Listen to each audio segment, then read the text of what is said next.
ఇక అప్డేట్స్ చూద్దాం. విశాఖ సాగర తీరంలో కాలుష్యం కలవరపెడుతోంది. రోజు రోజుకి సాగర తీరం మురికి కూపంగా మారుతోంది. సముద్ర తీర సమీపంలో ఉన్నటువంటి పరిశ్రమల నుంచి వచ్చే వ్యర్థాలను నేరుగా సముద్రంలోకి వదలడంతో మత్స్య సంపద మృత్యువాత పడుతోంది.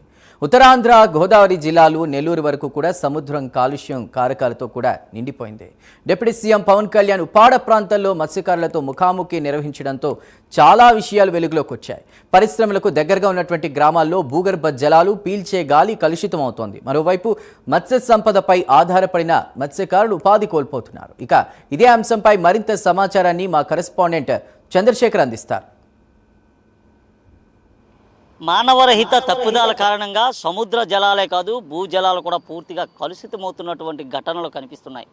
ప్రధానంగా మనం చూసుకుంటే విశాలమైనటువంటి సాగర తీరం ఏదైతే ఉందో సాగర తీరంలో ప్రతినిత్యం కూడా కలుషితమవుతున్నటువంటి ఇటువంటి నీటితో పాటు వ్యర్థ జలాలు ఏవైతే ఉన్నాయో వ్యర్థ జలాల కారణంగా సముద్ర తీర ప్రాంతం వెంబడి ఉన్నటువంటి మత్స్యకారులు ఇచ్చేటటువంటి జలచరాలు కూడా మృత్యువాత పడుతున్నటువంటి ఘటనలు ఎప్పటికప్పుడే ఉత్పన్నమవుతున్నటువంటి పరిస్థితి కనిపిస్తుంది.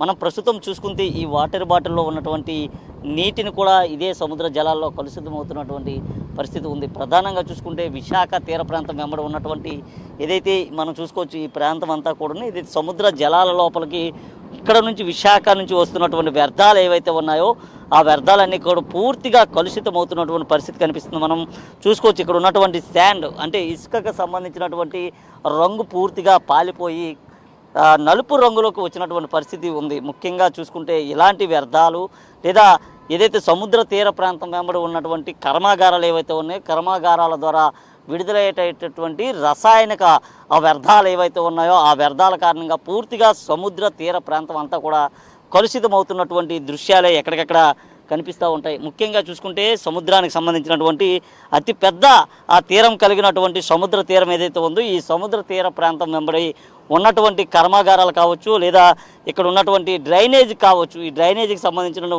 వాటర్ అంతా కూడా ఇక్కడ నుంచి సముద్రంలోనే కలుస్తున్నటువంటి దృశ్యాలు మనం చాలా క్లియర్గా చూసుకోవచ్చు. ఇప్పుడే సముద్రానికి సంబంధించినటువంటి ఏదైతే వాటర్ వస్తుందో ఆ వస్తున్నటువంటి సముద్ర జలాల్లో ఇక్కడ ఉన్నటువంటి వ్యర్థాలన్నీ కూడా అందులోపలికే వెళ్ళి పూర్తిగా కలుషితమవుతున్నాయి. ఒకవైపు చూసుకుంటే ఇక్కడ ఉన్నటువంటి వారంతా కూడా సముద్ర జలాలు అసలు ఏమి కలుషితమవుతుందో తెలియనటువంటి ఆ పరిస్థితుల్లో సముద్ర జలాల్లోనే వారంతా కూడా స్నానాలు చేస్తున్నటువంటి దృశ్యాలు కావచ్చు. పూర్తిగా దేని ద్వారా ర్యాసిస్ లాంటివి వ్యాధులు కూడా వచ్చేటటువంటి అవకాశం ఉంది. ముఖ్యంగా చూసుకుంటే సముద్ర తీర ప్రాంతం వెంబడి ఉండేటటువంటి కర్మాగారాలు కావచ్చు పరిశ్రమలు కావచ్చు ఇతరత్ర ఏవైతే ఉన్నాయో వాటి ద్వారా సముద్రం లోపలికి వెలువడుతున్నటువంటి జలం ఏదైతే ఉందో దాని కారణంగా పూర్తిగా సముద్ర తీర ప్రాంతం అంతా కూడా కలుషితమవుతున్నటువంటి పరిస్థితి ఉంది. ముఖ్యంగా చూసుకుంటే సముద్రంలో మనుగడ సాగించేటటువంటి జీవులు ఏవైతే ఉన్నాయో ఆ జీవులన్నీ కూడా పూర్తిగా మృత్యువాత పడుతున్నటువంటి పరిస్థితులు కూడా కనిపిస్తున్నాయి.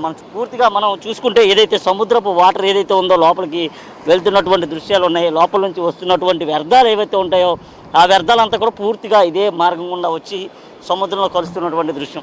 అంటే సముద్రం అంతా కూడా పూర్తిగా ఇలాంటి వ్యర్థాలతో నిండిపోయినటువంటి కారణంగా పూర్తిగా ఇక్కడ ఉన్నటువంటి జీవరాశులన్నిటికీ ముప్పు వాటిల్లేటటువంటి అవకాశం ఉంది. ఈ కలుషితమైనటువంటి జలాల్లోనే ముఖ్యంగా ఇక్కడ ఉన్నటువంటి పర్యాటకులు ఎవరైతే వస్తుంటారో వారంతా కూడా ఇక్కడే ఆ ఈతకి సరదాకి దిగుతున్నటువంటి పరిస్థితి ఉంది. ఆ సమయంలో ఎక్కువగా ఇక్కడ నానా రోగాల బారిన కూడా వారంతా కూడా పడుతున్నటువంటి పరిస్థితి కూడా కనిపిస్తుంది. మనం ఈ వాటర్ కూడా చూసుకుంటే ఇక్కడ నుంచి సముద్ర వాటర్ ఏదైతే ఉందో దీంట్లో ఉన్నటువంటి నలకలన్నీ కూడా చాలా క్లియర్గానే మనకి వాటర్ బాటిల్లోనే కనిపిస్తున్నటువంటి పరిస్థితి ఉంది. లోపల కూడా పూర్తిగా నలకలన్నీ కూడా ఉన్నటువంటి దృశ్యాలు మనం చూసుకోవచ్చు. ఈ ఫార్మా పరిశ్రమలు కర్మాగారాల ఏర్పాటు ఎవరైతే చేస్తున్నారో ఈ ఏర్పాటు చేసేటటువంటి సమయంలో అక్కడ ఉన్నటువంటి వ్యర్థాలు ఏవైతే ఉన్నాయో ఆ వ్యర్థాలకు సంబంధించి పూర్తిగా కూడా ఆ వ్యర్థాలని సముద్ర జలాల్లోనే వారు పారవేసేటటువంటి ఒక ప్రతిపాదక అయితే వచ్చింది. పూర్తిగా సముద్రానికి సంబంధించినటువంటి 2 కిలోమీటర్ల మేర కూడా సముద్ర వ్యర్థాలను పారవేయాలంటూ కూడా అధికారులు అయితే చెప్పిన పరిస్థితి కనిపిస్తుంది. ఈ నేపథ్యంలో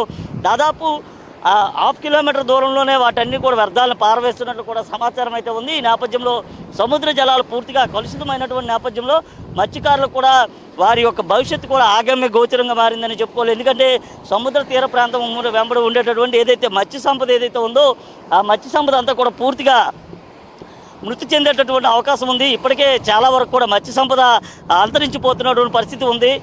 ఈ నేపథ్యంలోనే సముద్రానికి సంబంధించినటువంటి మత్స్యకారులు కూడా ఉపాధి కోల్పోయేటటువంటి అవకాశం ఉంది.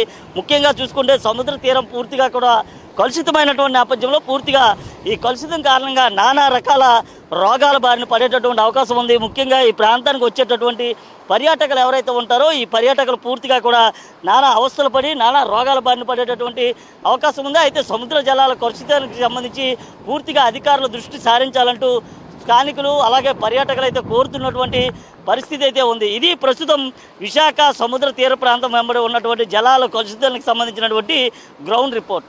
వీడియో జర్నలిస్ట్ సుధాకర్తో చందు, ప్రైమ్ 9 విశాఖ నుండి.